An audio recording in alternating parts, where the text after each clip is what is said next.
Bienvenidos a un programa más de Mi Gente de Puri, el programa que muestra a aquellas personas, bien que sean nacidas en Purificación o que hayan llegado y echado sus raíces acá y que hayan trascendido, tengan algo especial que mostrar, que sean un ejemplo para la otra gente. Hoy tenemos un purificense 100%, es una persona nacida aquí en Purificación, con raíces, con ancestros, y es una persona, a lo largo del programa se van a dar cuenta de lo que ama él la Purificación en muchos aspectos. Militar retirado, exconcejal, folclorista, historiador, ambientalista y otra cantidad de actividades. Él es Jorge Enrique García García. Bienvenido, Jorge. Gracias por su invitación. Gracias a Puri TV y a su programa Mi Gente por darme esta oportunidad. Cómo no, Jorge. Bueno, ya la gente de aquí de Purificación, quien conoce, sabe de todas tus calidades, pero empecemos desde la niñez de tus padres. ¿Cómo fue esa crianza de pequeñito? ¿A qué te dedicabas? ¿Cómo fueron las enseñanzas de ellos? Comencemos desde esa parte inicial de tu vida. Caramba, pues como todo niño de pueblo, mis primeros años fue aquí en esta casa, aquí nací. Este era el hogar de mi padre Inocencio y mi madre, que todavía nos acompaña afortunadamente. Y pues mi hermano mayor murió muy pequeño, no lo alcancé a conocer. Y quedé yo como el mayor de la casa. Y en esa época pues los padres a uno le enseñaban a hacer oficios, decían ellos, a trabajar. Desde muy temprano ahora lo levantaban a uno, eso era 4:30, 4 de la mañana, a echarle agua a las matas, a ir a comprar la carne, si había agua, a buscar agua, porque pues en los primeros de los 60, aquí no había energía, no había acueducto como lo tenemos ahora. La situación era muy difícil. Y mi papá era un campesino neto, un hombre del campo, básicamente un ganadero. Y yo desde los 4 años ya estaba montado en un caballo. Y el sustento de la casa era el producido de la finca Guadalejo, que todavía la conservamos, el legado que nos dejó nuestro viejo. Y pues el trabajo no era muy fuerte, pero sí nos tocaba ir a arriar las mulas que traían la leche que se vendía aquí en la casa. Esa la vendía mi mamá. Y pues con eso era que la vieja hacía milagros para sostener el hogar, darnos el estudio y sacarnos adelante. Y yo sí, pues afortunadamente tuve un hombre muy trabajador que fue mi padre, y el ejemplo de él era imposible viéndole la capacidad de trabajo que él tenía para que uno se quedara atrás. Entonces el trabajo empezó muy niño, y en las labores del campo, en las labores de vaquería. Perdón, ¿desde qué edad montando caballo decías? Desde los 4 años, pero ya como a trabajar en firme en las labores de vaquería, ¿desde qué edad? Yo creo que a los 7 ya estaba arriando ganado. Yo alcancé a arriar ganado hasta Girardot. Terminaban las ferias en Purificación y arrancábamos para las del Guamo a vender lo que se había vendido o lo que se había comprado. Y eso era a pie, a caballo, arriando ganado al Guamo, y terminaban las ferias del Guamo y arrancábamos para Girardot a vender a la feria grande de Girardot. Entonces eso era un trote largo. Yo, pues decir que participé en todas era muy difícil, porque pues el estudio era prioridad siempre para los viejos. Pero cuando lo veían a uno un sábado, un domingo sin hacer nada, lo empujaban a trabajar. Bueno, ¿desde qué edad fue el primer trabajo formal, por así llamarlo, en ese tiempo, con sueldo como tal? Yo a los 7 años ya tenía medio sueldo. Mi padre era el administrador de la hacienda más grande que había acá. Eh, Él había sido mayordomo también de las Margaritas, que eso era otra hacienda muy grande. Y de ahí pasó a administrar San Nicolás. San Nicolás era una hacienda de 5.000 hectáreas que no tenían sino las cercas alrededor, de resto era un solo potrero. Y, y allá habían 40 vaqueros en una vaquería normal, vaqueros formales, y habíamos 3 chinos por circunstancias de la vida. Uno era Israel Ospina, que en paz descanse, murió hace poco, aquí en Purificación. Él era hijo del viejo Silvano, que era un vaquero, de los vaqueros viejos de la finca. El otro era Carlos Julio. Carlos Julio, las señoritas Gaitán se lo llevaron a la finca para que trabajara y darle estudio. Entonces eran los chinos que cuidaban las ovejas en las grandes haciendas. Pero el trabajo de ellos era soltar las chivas y por la tarde irlas a recoger por ahí donde estuvieran y a encerrarlas. Y estudiaba en la escuela Papagalá.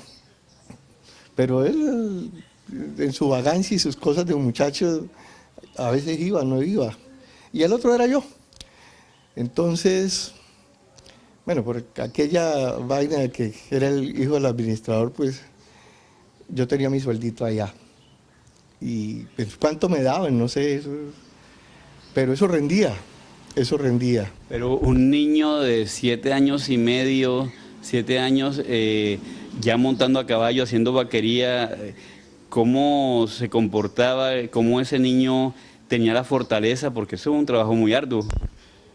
Lógico, nosotros la levantada en San Nicolás era a las 4 de la mañana, estábamos desayunando.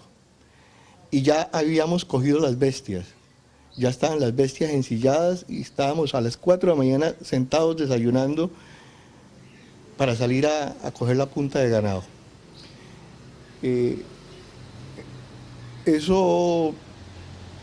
Ese desayuno nos lo reforzaban por ahí tipo 9, 10 de la mañana en el campo, allá en la sabana.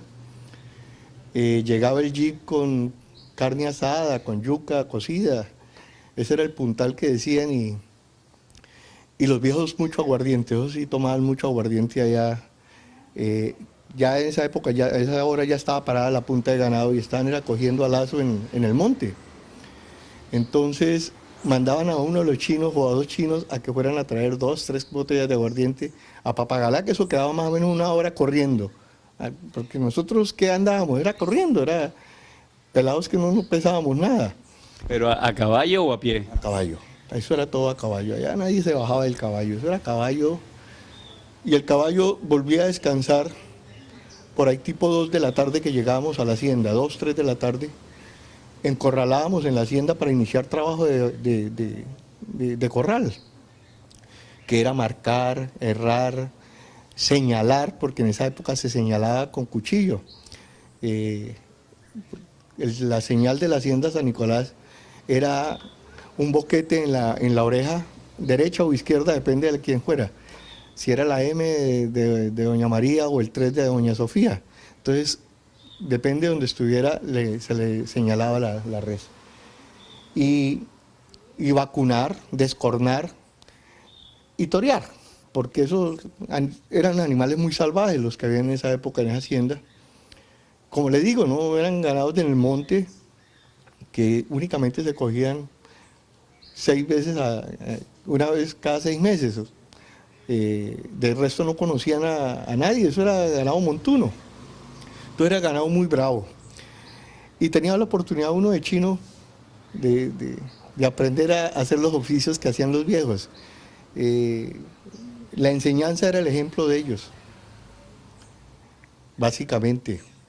Un maestro adantique, que un viejito ya de 60 años uno lo veía que se metía al corral con su ruana jerga, eran ruanas de paño, a un toro de esos padres de 8 o 10 años, de 700 kilos, y seguírsele de frente solito, y esperarlo, ja, y le botaba un puñado de tierra y se le hacía un ladito, y sacaba la hermana y lo toreaba. Entonces ver un señor de esos, con esas calidades, con esas cualidades, con esas virtudes tan berracas, lo animaban a uno. Y uno hacía lo mismo, terminamos haciendo lo mismo. ¿Aprendiste a torear vacas o toros, de todo? Allá toreábamos de todo, lo que apareciera. Y decían, es que los mismos vaqueros decían, bueno, aquí les daremos esto a los muchachos. Y los muchachos era Carlos Julio y yo. Y era como una rivalidad de los pelados al quién lo hacía mejor. Él vivía allá exactamente en la hacienda. Yo iba cada 6 meses únicamente, pero yo practicaba mucho acá. No con los mismos animales que él tenía allá, porque él sí tenía la oportunidad. Pero bueno, lo hacíamos bien. ¿Alguna vez te sacó sangre, te golpeó algún animal? Claro, muchas veces los caballos. Uy, yo me acuerdo una vez un golpe que tuve, no me acuerdo por qué mi padre le pusieron un tratamiento de que tocaba tomar brandy con leche por la mañana antes del desayuno. La ponzoña se llama. Entonces madrugábamos a las 5:30, llegábamos allá a Guadalejo, y en esa época los trabajadores llegaban a las 5:30 de la mañana a alistar sus herramientas y venían de Hilarco, de Chenche. Y yo no sé, se le quedaron unas herramientas a mi padre acá y dijo, mi hijo, vaya, tráigame unos machetes a que se me quedaron en tal parte. Ah, me acuerdo que me habían regalado una yeguita mora pequeñita. Se le habían comprado a un viejito que se llamaba Álvaro Mucaliano, todavía vive, que está en Venezuela. Yo volaba en ese animalito. Bueno, eso tras, y llegué acá, recogí los machetes y salí corriendo, atravesando directo la plaza. En esa época no existía la Casa de la Cultura. Y donde está el Parque Santander era la plaza de mercado, era una plaza de toldo. Y los viernes esa plaza se la llevaban a donde está la plaza ahora. Y a mí me pareció fácil tirarme ahí derecho por la plaza, no me acordé de esos huecos. La yegua metió las manos, entró un hueco y volamos. Yo creo que volé como unos 40 metros. Al otro lado quedé en la acera del otro lado. Y los que estaban en la fama ahí de Jaime Morales y todos comprando la carne, porque la gente madrugaba mucho, se mató el muchacho. No, yo allá me levanté y la yegua toda reventada también, la silla partida. Lo único que hice fue volver a mirar ahí, recogí los machetes y me le subí encima y corro otra vez para la finca. Cuando llegué allá me dice, ¿qué fue lo que le pasó, don padre? Le dije, me caí. Me dijo, ¿qué le pasó? Le dije, no, nada. Dijo, ¿pero dónde se cayó? Le dije, me pasó esto. No, eso no le perdonaban a uno la enseñanza. Sí, mi papá a mí me dio mucho juguete. Y tal vez se lo agradezco porque andar con esos muchachos vaqueros que eran también muy locos. De muchachos fuimos muy locos, entonces una medio enderezadita no hacía falta. Bueno, anécdota de en esa época, de algún especial que le haya pasado en sus correrías de vaquería. En San Nicolás una vez me gané una garrotera por eso también. Un caballo rosillo que me habían asignado muy extra. Habían caballos muy buenos, caballos muy aguantones, que corrían todo el día. Todo el día. Una carrera de un caballo era 1 kilómetro, 2 kilómetros, detrás de un animal para alcanzarlo y poderlo enlazar. Y a mí se me olvidó darle agua. Cuando fuimos a quitarle la silla al caballo se había arriscado. Eso es, le da un cólico al caballo, no para y se le traba la boca. Entonces no se les puede sacar el freno, el caballo murió. Tremendo, todos los vaqueros me miraban así como golpeado diciendo, mató el caballo, chino loco, pero bueno. ¿Alguna anécdota y ahora positiva de alguna enlazada en especial, algún toro en especial? Sí, hubo muchas, pero en especial me acuerdo algo de... Un día llegó el viejo Joaquín Herrán, el mejor amigo de mi padre. Era un viejo que venía aquí a la casa los viernes, los sábados y los domingos. Se ponían a hablar los dos ahí o afuera en la otra puerta a tomar tinto y a hablar paja. Un día llegó y me dijo, Jorgito, necesito que me acompañe a Chorrillo a coger un toro. Le dije, pero ¿cómo, don Joaquín? Para que lleve la yegua tal. Le dije, no, pues si es la yegua de mi papá, dígale usted, dígale que me dé permiso.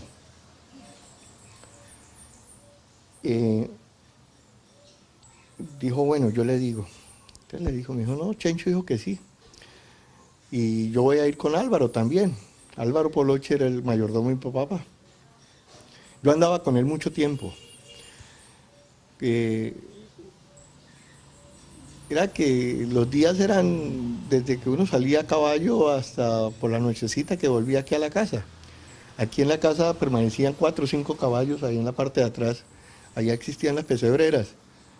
Y uno entraba y salía aquí por este callejón. Ese era el portón de la entrada de la leche y de los caballos.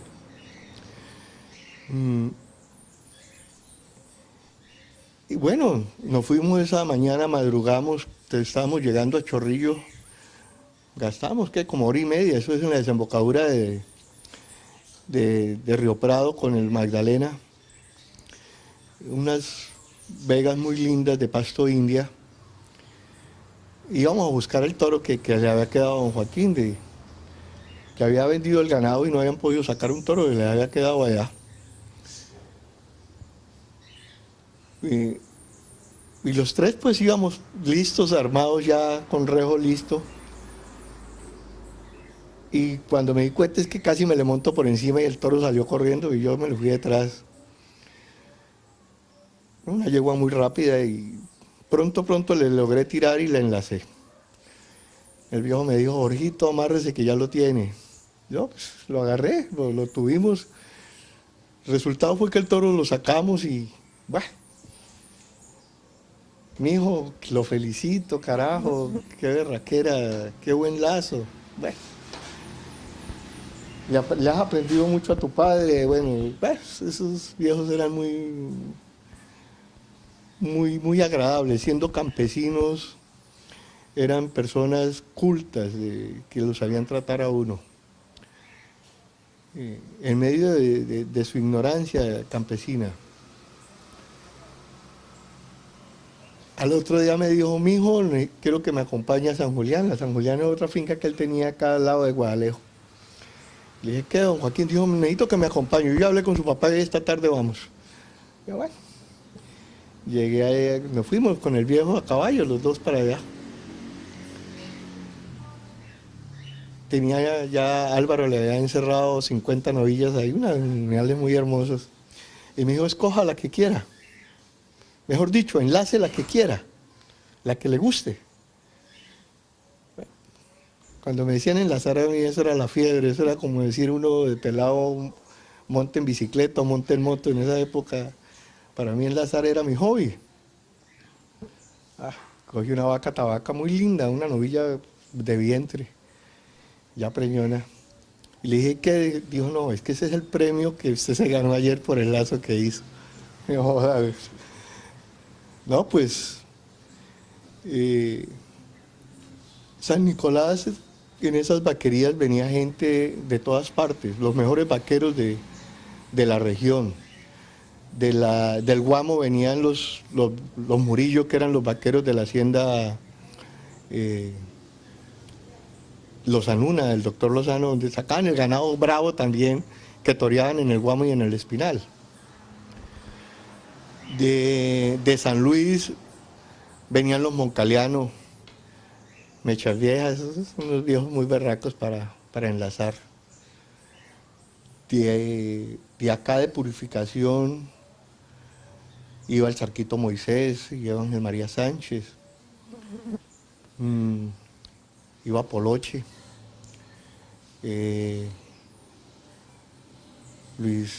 el Chivo Luis Ángel, el hermano Álvaro, Albertico Yepes,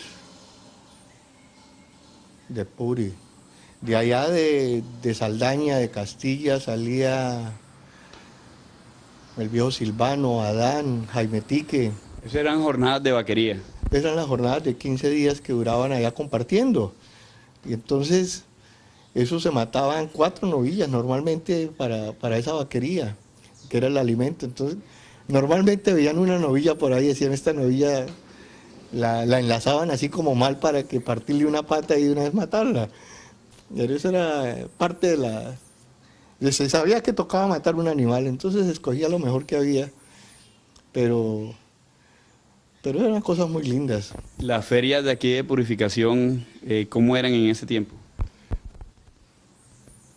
No, pues, era la segunda feria a nivel nacional. La primera era Girardot.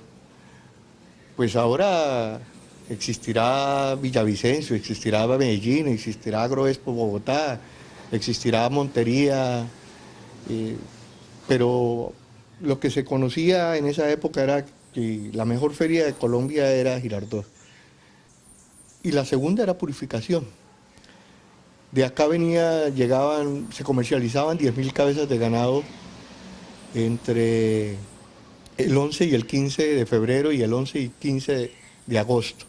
Esa era la fecha de la feria. La feria no era si estaba lloviendo o estuviera haciendo verano, era esos días precisos. ¿Y el muchacho que hacía en la feria, decía, a qué te dedicabas en ese tiempo en la feria? ¿Un vaquero ya experimentado en la feria qué hacía?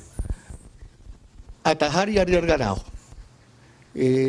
Estas calles de aquí al frente de la casa, la otra calle, toda la plaza de ferias, que es lo que usted ve acá al frente, lo que era la Casa de la Cultura, eso era ganado. Sí, eso era ganado. Eso era ganado por todos lados, usted no veía sino ganado por la calle que va hacia allá, eso era lleno de ganado, las calles que van hacia el San José, la Quinta, la Sexta, todo eso era lleno de ganado por todos lados. Mulas, caballos, comercialización burros. En esa época había mucho burro. Y eso era una diversión de muchacho, uno irse a coger burros y a hacerles berijera cuando salía del colegio para ver brincar esos burros y echarse pedos y esa vaina. Eso era la diversión de uno de chino.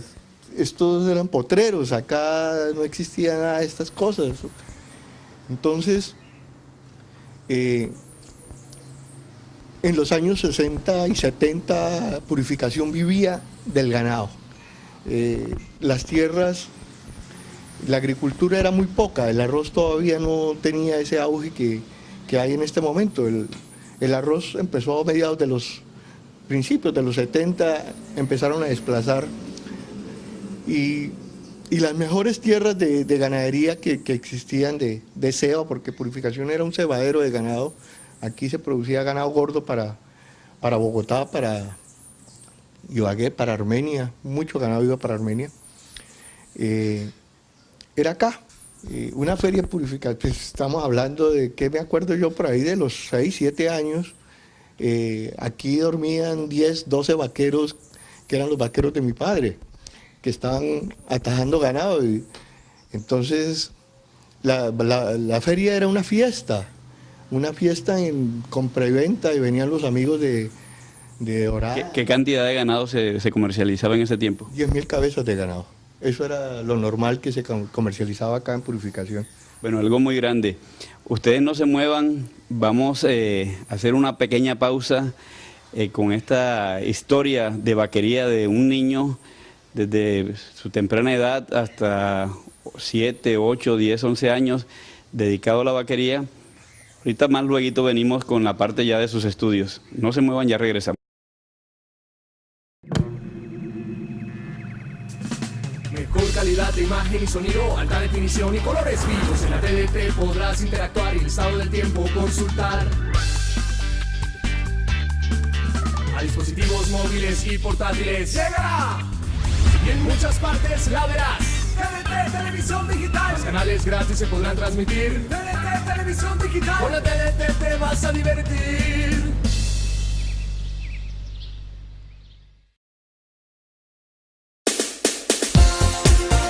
El Liceo Infantil Tolimense, aprobado por resolución 03218 del 6 de julio de 2011, ofrece a la niñez y juventud purificense educación, párvulos, prejardín, jardín, transición y básica primaria al 6º grado de bachillerato. Cómodas instalaciones, banda músico marcial, énfasis en inglés y sistemas, excelente sala de sistemas, Liceo Infantil Tolimense, 9 años formando las semillas del futuro. Matrículas abiertas, carrera cuarta 658, Barrio El Puerto. Los esperamos. Sigue disfrutando de todo el entretenimiento de nuestra televisión local. Marca nuestra línea de información y ponte en contacto con todo lo que quieres ver.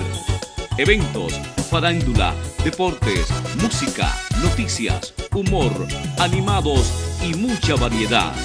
Puri TV, televisión al servicio de todos. Seguimos aquí en Mi Gente de Puri con Jorge Enrique García, unas historias muy bonitas de recordarnos todos aquellos tiempos en que la vaquería era muy importante y era casi el modus vivendi de aquí de Purificación. Pero ahorita vamos a hablar algo de su parte educativa, de su parte cultural, de sus estudios. ¿Dónde comenzó esa parte, esa primaria? ¿Cómo se hizo? ¿En qué colegios? ¿Cómo fue esa parte? Mis primeros 3 años fueron con don Gregorio Seche. Y éramos 3, la Rana René, Tafur y yo. Después entré al San José, y hice 4º y 5º. Y hice primero y parte del segundo en el Pérez y Aldana. Hasta que hubo problemas allá y me retiré, o me retiraron. Y me pareció fácil decirle a mi papá que no quería estudiar más, sino que quería ayudarle a trabajar. Entonces, en esa época estaban, ya iban a empezar a llenar la represa. Y mi padre, pues el negocio era la compra y venta de ganado. Eso fue su oficio, su ocupación principal, comerciante de ganado. Entonces, todos esos ganados que estaban allá en Tomogó, Aco, lo que se iba a inundar de la represa, que eso era muy grande, tocaba comprarlo, esa gente tenía que venderlo, y la gran mayoría pues de esos negociantes serios que creían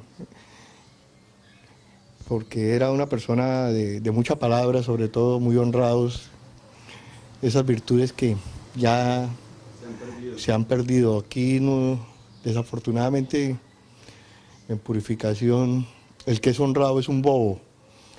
En cambio, esos viejos antiguos que conocí, de esa generación de mi padre, eran personas que le daban mucha credibilidad a lo que decían y a lo que hacían. ¿Se negociaba de palabra en ese tiempo? De palabra. Papá le ofrecía a un señor de Girardot, de Ibagué, un ganado. Le decía, ese ganado pesa de tantos kilos, es de tantos años, es de tal cosa, y él prefería irse 20 o 30 kilos por debajo a decir que era lo contrario. Lo mismo era con el ganado de leche. Esta vaca da 7 o 8 botellas de leche, la vaca podría dar 10, pero eso era palabra de Dios, era una cosa muy seria.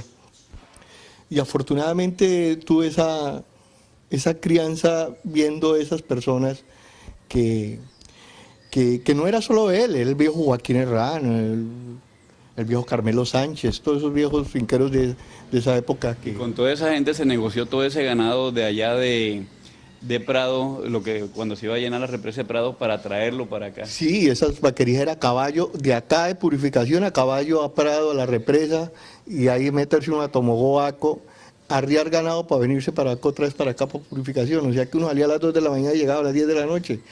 Bueno, ese fue un tiempo en que se hizo como una pausa en el estudio, pero para retomar el estudio, ¿por qué fue o cómo fue? Ya cansancio. Eso, a mí me pagaban sueldo, yo ganaba plata. Entonces, pero llegó diciembre y las hermanas de mi madre y los hermanos llegaron acá a Purificación, y la hermana menor de mi mamá, Lida, me dijo un día, me dijo, Quiquito, ¿y usted va a quedar brutico? Le dije, ¿por qué? Me dijo, pues si quiere irse a estudiar a Bogotá, camine conmigo. Le dije, ¿cuándo se va? Dijo, mañana. Le dije, pues mañana me voy con usted. Y bueno, pues así como corté ahí, arranqué para el otro lado. Y pues estudiar en Bogotá no era con dificultades, porque aquí no había abundancia. Resultados es que yo vivía en el Polo y veía la escuela militar ahí a 3 cuadras y la gente como rara. Y de esa época me acuerdo que mi padre me dijo una vez que en esas locuras que le daban de ir ahí, que se desahogaba con, no, es que usted no sirve ni para prestar servicio. Un día me dijo y me quedó calando eso, dije, dijo, era que en la familia nadie había prestado servicio militar, nadie. Y yo les dije allá, yo quiero entrar al ejército, quiero entrar, necesito que me ayuden a hacer papeles para entrar. No les había dicho aquí nada en Purificación, nada, eso era en Bogotá. Perdón, ¿qué edad tenía? Yo estaba haciendo cuarto como de 12, 13 años. 13 años, creo. Y en el estudio me iba muy bien. Muy bien. Entonces, allá yo estudiaba con los primos Quimbaya en el Liceo Colombia. Y llegó la época de presentar examen en la escuela militar y me tocaba álgebra con el doctor Villamizar, que era el rector del colegio. Le dije, doctor, yo quiero entrar a la escuela militar y tengo examen allá académico tal día y ese mismo día tengo examen con usted de álgebra. Me dijo, ¿y qué necesita? Le dije, doctor, pues yo necesito que me ponga 2 en el examen, pero porque yo con 2 paso. Me dijo, ¿cómo le voy a poner 2 si usted tiene un promedio de 4 o 5? Y me enorgullecería que usted fuera y pasara allá y nos hiciera caer bien al colegio. Dije, bueno, doctor, con 2 yo quedo muy agradecido, ¿no? Fui, entré, presenté examen y bueno, un provinciano, entré allá. En esa época había un muchacho Bonilla que había entrado un año anterior, desafortunadamente ese muchacho lo mataron en Cali. Y presenté exámenes y pasé. Cuando llegó el telegrama, ya estaba en vacaciones acá en diciembre y lo recibió mi papá. Me acuerdo, estaba sentado acá y dijo, ¿esta joda qué es? Le dije, ¿qué, papá? No, el telegrama, que era lo que el medio de comunicación en esa época era, que decía que el señor Juan Enrique García había sido declarado apto para ingresar a la escuela militar, que tenía que matricularse como el 10 de enero, pero que tenía que hacerme 2 operaciones y tal cosa. Y dije, bueno, eso era una carta, ese telegrama. Y me dijo, ¿y esta vaina qué? Le dije, no, que me voy para el ejército. A mi papá le salieron las lágrimas. Y bueno, le dije, no, padre, yo me voy para Bogotá otra vez porque tengo que operarme. Me operaron un 24 de diciembre. Véndame el ganado que tengo porque yo necesito pagar las operaciones. ¿Ya tenías ganado del tiempo anterior que habías trabajado en vaquería y todo eso? Todo eso yo había amontonado, ya tenía 11 vacas paridas en esa época. Y el viejo me decía, esto no le sirve, cambiémosla por esta o vendamos eso, y más bien me iba seleccionando.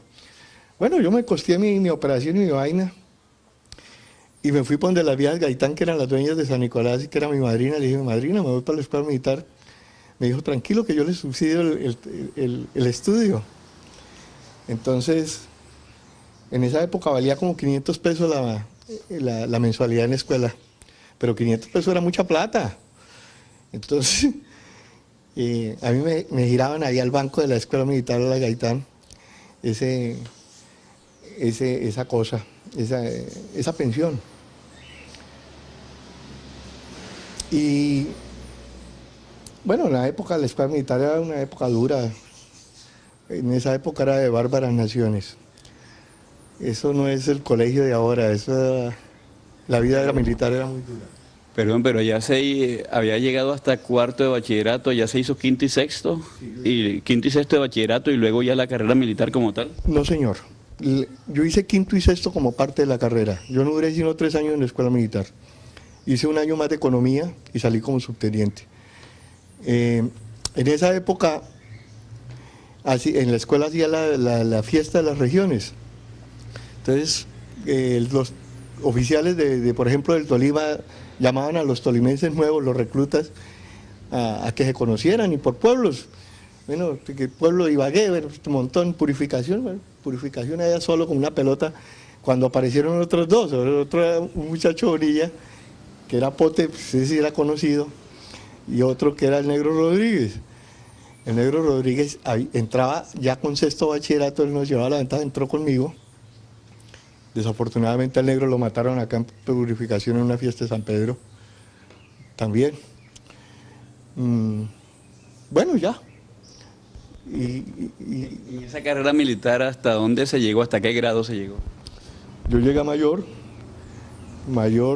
cuando cumplí el tiempo ya me había casado de capitán y tenía, bueno, estaba como con mi hogar formado, ya me estaba cansando porque siempre me tocó duro en la vida militar. Anécdotas, construcciones, ¿en qué armas estuvo? Yo estuve en el ejército, yo fui parte del arma de ingenieros militares. Pero desafortunadamente, siendo como del arma de ingenieros, también estuve mucho tiempo en contraguerrillas. Entonces eso, mortal, y cada vez terminé ahí, me cansé. Pero, por ejemplo, estuve en La Guajira haciendo la carretera de Corral de Piedra a Sabana Manuela, de subteniente. Estuve en el Pato de subteniente en la carretera que va de Platanillal, Valsilla, San Vicente del Caguán. Hay una anécdota de un puente que se construyó en alguna ocasión. Había un jefe pastuso. Ah, sí, fue una época, un año largo que estuve en San Juan de Arama, Mesetas, haciendo la carretera San Juan de Arama, Mesetas, La Uribe. Son carreteras, el ejército hace carreteras donde pues los ingenieros civiles, las empresas civiles por el orden público, por las distancias, como que no son rentables. Entonces el gobierno utiliza al ejército, el arma de ingenieros para hacer las vías. Esa es una vía que va bordeando la serranía de la Macarena hacia La Uribe, por el Huéjar. Muy difícil porque el llano llueve mucho. Y estamos hablando del año 80, 79. En esa época no está tan civilizado como está ahorita. Granada era un pueblito. San Juan de Arama, no, eso era un caserío como Chenche. Mesetas, no, ni siquiera, digamos, eso era una veredita. Ahora son poblados muy grandes, desarrollados. Bueno, estábamos haciendo el puente Quebrada Honda y el puente de San José. Yo era el oficial de construcciones y Pedro María era el oficial de equipo, el que manejaba el equipo. Yo estaba en construcciones y tenía esos 2 puentes. Bueno, terminamos el puente Quebrada Honda, un puente de 32 metros de luz.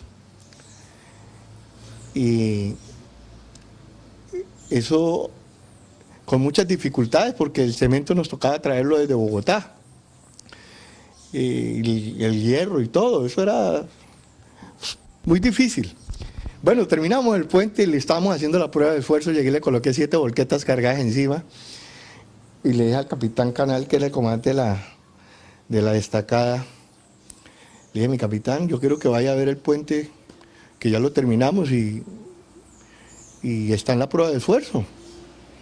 Bueno, el tipo no, que voy a mirar ese puente, qué carajo le voy a ver de un puente muy bonito, mi capitán, eso le decía. Bueno, por fin lo convencí, se subió al Jeep, me le fui ahí con él. Y le dije: mire, mi capitán, ahí está el puente. Ahí están los muchachos que trabajaron, como 40 soldados, los suboficiales. Yo quiero que los salude y hable con ellos. dijo, huevón, antes de ir a hablar con ellos voy a decirte, ese puente, ¿qué le ve bonito? Ese puente bonito es un viernes, sábado y domingo con niñas aquí en el carro. Bueno, muy bien, con esta anécdota vamos a terminar esta parte de toda su vida académica, desde sus primeros inicios como en la primaria aquí en Purificación, terminar como mayor del Ejército Nacional, después de haber pasado por la Escuela de Cadetes General José María Córdoba en Bogotá.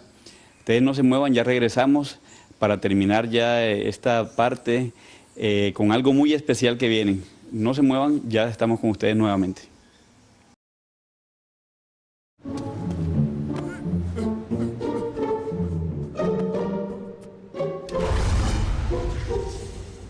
Hacer las cosas mal te hace ver mal. En Colombia, el hurto de señal es un delito penalizado con cárcel. La Comisión Nacional de Televisión te invita a denunciar estos casos ante las autoridades competentes para que nuestra televisión sea siempre la mejor. Comisión Nacional de Televisión, una gestión que se ve. El Instituto San José, con más de 50 años al servicio de la educación purificense, informa que durante el mes de enero de 2012 tiene abiertas las matrículas para los niveles de educación preescolar y básica primaria en horarios de 8 a 12 del mediodía y de 3 a 6 de la tarde. Sembramos semillas de saber, sembrando semillas de amor para que Colombia sea cada vez mejor. El Instituto San José se encuentra ubicado en la carrera séptima número 734, frente al Templo Nuestra Señora del Carmen. Informes a los teléfonos 2282-685 y 316-856-4817. Instituto San José. Sigue disfrutando de todo el entretenimiento de nuestra televisión local. Marca nuestra línea de información y ponte en contacto con todo lo que quieres ver. Eventos, farándula, deportes, música, noticias, humor, animados y mucha variedad. Puri TV, televisión al servicio de todos. Este es un programa que se nos hizo muy cortico, de cuando uno la pasa muy bien y el tiempo se pasa en menos que nos demos cuenta. Regresamos con Jorge Enrique García en todas esas historias de vaquería, en su historia como militar. Se nos quedan muchas cosas que creemos que amerita otro programa más. En el futuro lo estaremos anunciando. Pero retornamos con él cuando regresa de Bogotá en el año 98. ¿Qué pasa en ese tiempo, Jorge? Ahora, pues, la situación de Purificación no era ajena a la del resto del país. Era que Purificación estaba viviendo una situación muy difícil de grupos de toda índole que la amenazaban por un lado y por el otro. Y en esos años tuvimos la toma de Prado, de la represa, de Dolores,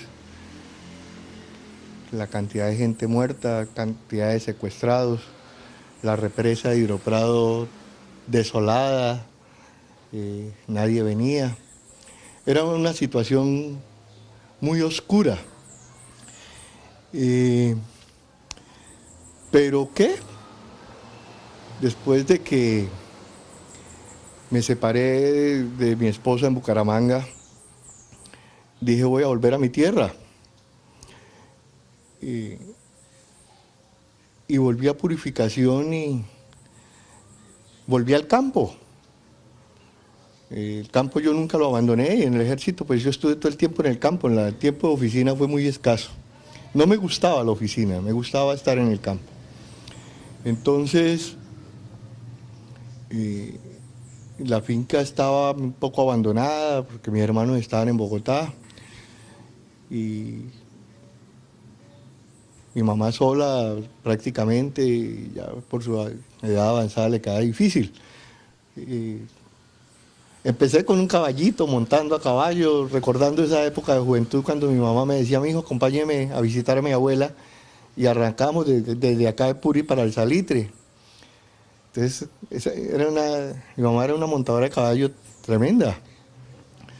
De ella me queda un recuerdo de niño, una manifestación cuando vino Ariel Armel, el que del Boletín del Consumidor era ministro de gobierno, y él tenía familiares acá en Purificación. Entonces le hicieron un homenaje y ella iba a caballo con un letrero de que viva la mujer liberal, un caballo del viejo Joaquín. Y yo la acompañaba a ella a visitar a su abuela, 2 horas a caballo de acá hasta allá, y después por la tarde otra vez vuelve a caballo para acá, pero eso era lo normal. Entonces, y eso lo he seguido haciendo. Ya no tengo uno, he tenido ya otros animalitos, y con mis amigos también los invito a montar, vamos a Hilarcos y ahí salimos a Chenche, de Chenche volvemos ahí a la finca, ahí nos gastamos el día.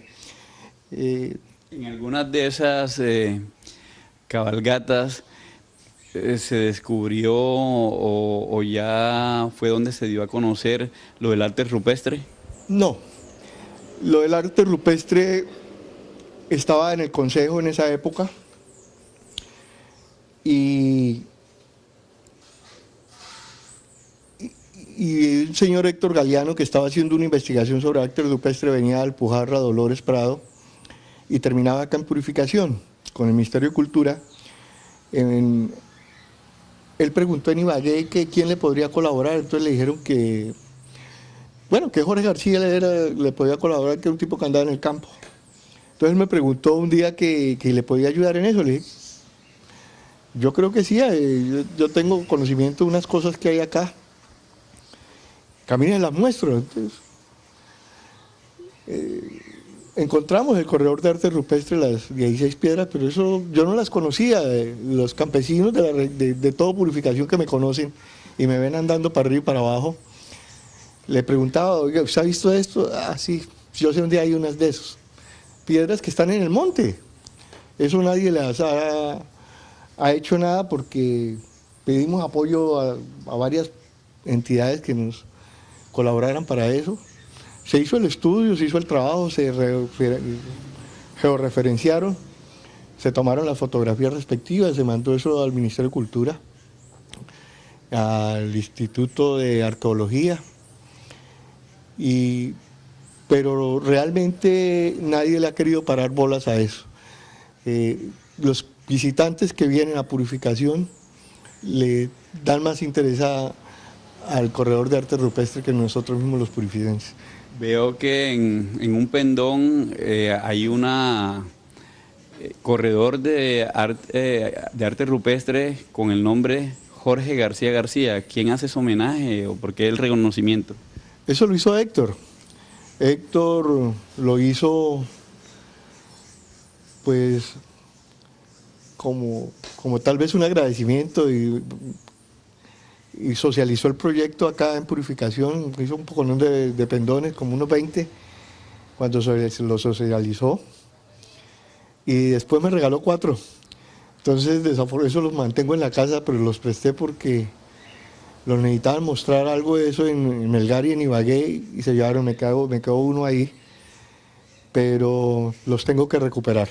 Muy bien, en la faceta de concejal y al mismo tiempo de la parte ambientalista, se hizo un proyecto con relación a la Laguna Coya.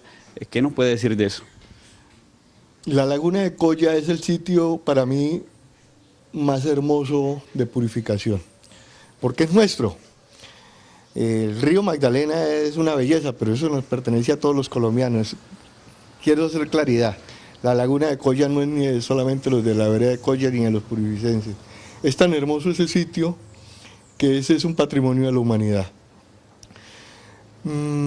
Yo llevé al consejo en pleno allá y quise que fuera a declarar un bien de interés cultural por su valor que tiene desde el punto de vista ecológico, las especies nativas, las especies foráneas que llegan todos los años a visitar la laguna. Aves migratorias. Hay aves migratorias, claro, cantidades.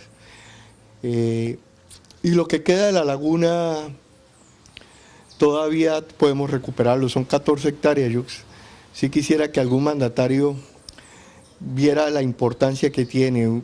Escuchando uno a Bogotá, estas inundaciones que hay porque los humedales de Bogotá y las lagunas que habían en Bogotá las han rellenado para construir. Pues el río no tiene donde, ese sitio de amortiguamiento que hay en las crecientes son las lagunas, las ciénagas, los humedales. Ese es el sitio de amortiguamiento del río Chenche. Y esa laguna queda en el sitio más árido de nuestro municipio. Algún día tendremos la oportunidad, Abraham, de ir a conocerla. Y ojalá nunca sea tarde y recuperemos esto. Quiero decir que a raíz de haber conocido a Héctor Galeano en lo del Corredor de Arte Rupestre, un día después de una jornada de camino que ese no era a caballo sino a pie por los cerros, haciéndole limpiezas a esos petroglifos,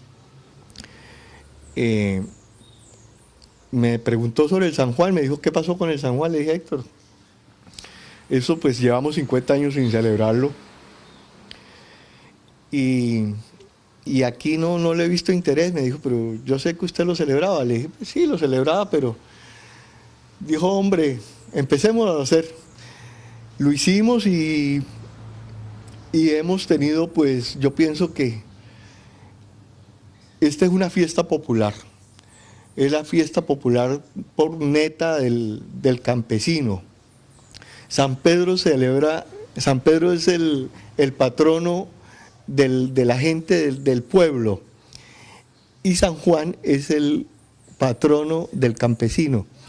Entonces, por eso en nuestros campos se celebraba tan hermosamente el San Juan. Y hemos recibido esa acogida. Bueno, afortunadamente ya la gobernación nos lo declaró patrimonio, bien de patrimonio cultural y material. Y esto pues es un patrimonio de los purificenses. Carambas, quiero dejar un mensaje ahorita. Yo quiero que esta fiesta, con estos 4 años que llevamos celebrándola, tenemos que cada vez mejorarla con que todo el mundo se vincule a vivir la fiesta, como dice el Carnaval de Barranquilla. Quien lo vive es quien lo goza.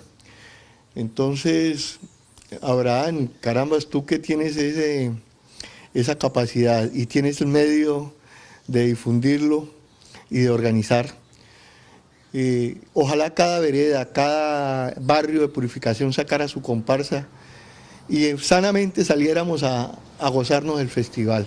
Perdón, hay una propuesta que hago, que así como en Río de Janeiro hay el Sambódromo, en Barranquilla el Cumbiódromo, en Villavicencio el Joropódromo, aquí tuviéramos el San Juanódromo, o sea, el lugar donde se baila el San Juan para sus fiestas. Es una propuesta que estoy haciendo, pues que de pronto pueda tener una acogida, Jorge. No, desde ya yo creo que, yo sé que Héctor es muy abierto y en lo que sea cultura, lo que sea tradición, lo que sean las expresiones artísticas nuestras, eso no tienen cabida completamente ahí no hay ninguna restricción. La única restricción que nosotros tenemos es el desorden, la maicena, la falta de respeto, el ruido, eso no tiene cabida ahí. Eso, pero lo otro, que sea el sonar de tambores, bambucos, guabinas, rajaleñas, sanjuaneros. Bienvenido. No, todas tienen cabida, todas bienvenidas. Y eso no necesita uno grandes cantidades de dinero. Queremos empezar, queremos hacer, queremos que la gente participe, se unte, lo viva, como le decía, que lo goce. Con su pregunta, carambas, que ya me da pena.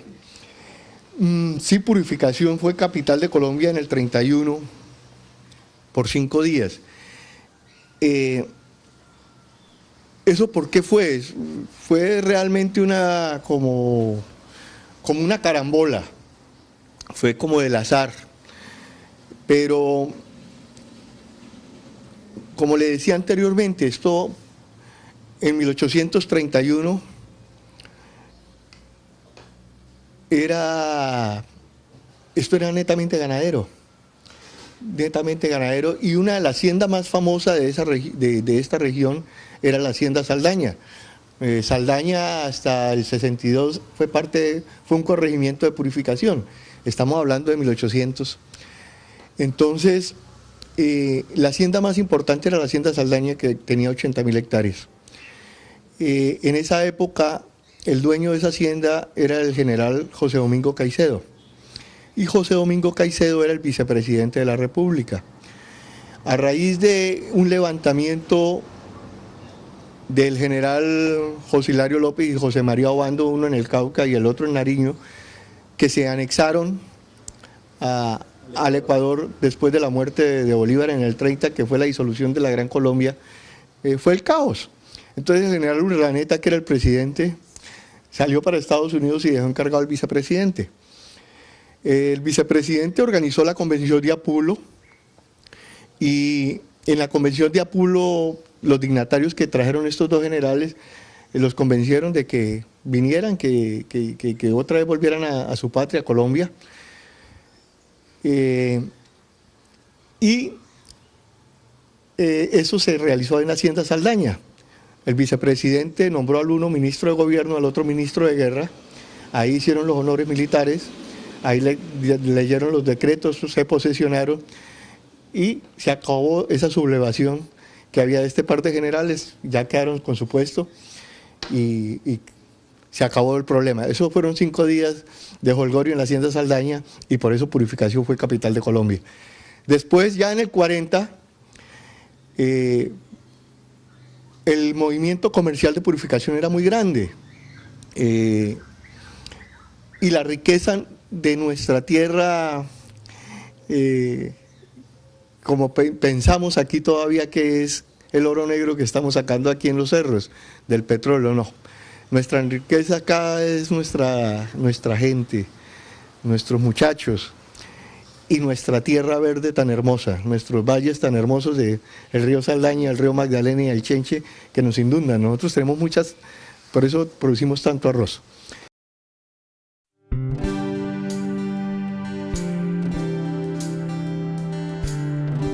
Con el fomento e inversión de la Comisión Nacional de Televisión, lo que vivimos los colombianos lo vemos en nuestra televisión. Contamos con espacios para la equidad y la diversidad. En Colombia, tenemos el mayor número de canales públicos de América Latina, 3 canales públicos nacionales, 8 canales regionales y un canal internacional. Comisión Nacional de Televisión, una gestión que se ve.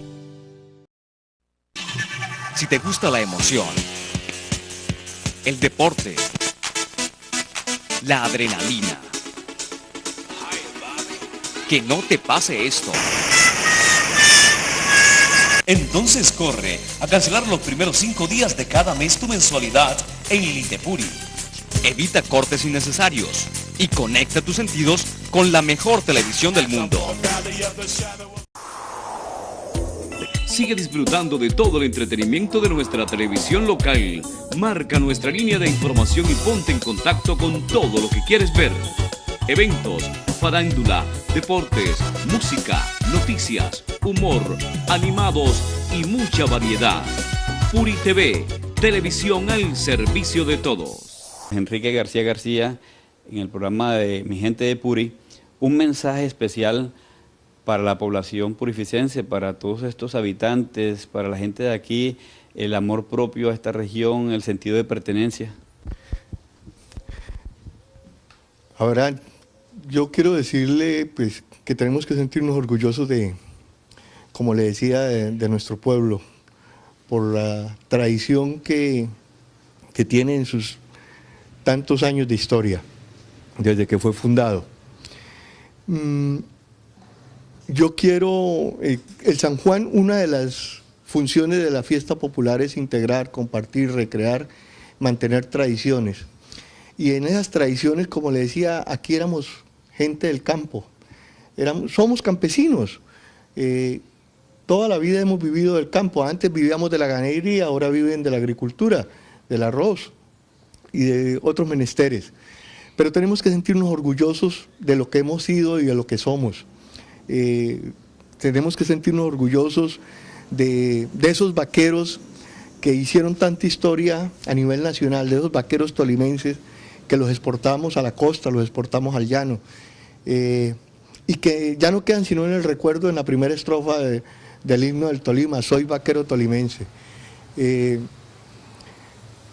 Debemos de no darnos pena, carambas, salir y disfrutarnos del San Juan con nuestro sombrero, visitar nuestros campos, nuestras veredas, que son muy lindas, y eso tenemos que transmitírselo a los visitantes. Hoy, por ejemplo, estuve con unos santanderianos que vinieron con sus hijos a acompañarlos en la carrera ciclística que están, y les contaba, y carambas, porque yo conozco Santander, y dije, pues quiero compartir con los santanderianos aquí lo que es nuestra tierra.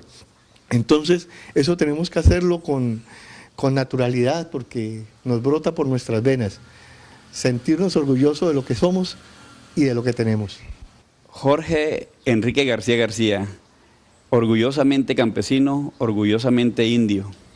Ustedes sigan con nosotros en este programa de Mi Gente de Puri, todas las semanas con un nuevo personaje invitado, alguien muy especial, alguien que es 100% purificense, alguien que haya dejado huella, alguien que sea ejemplo de mostrar en este programa de Mi Gente de Puri. Hasta la próxima.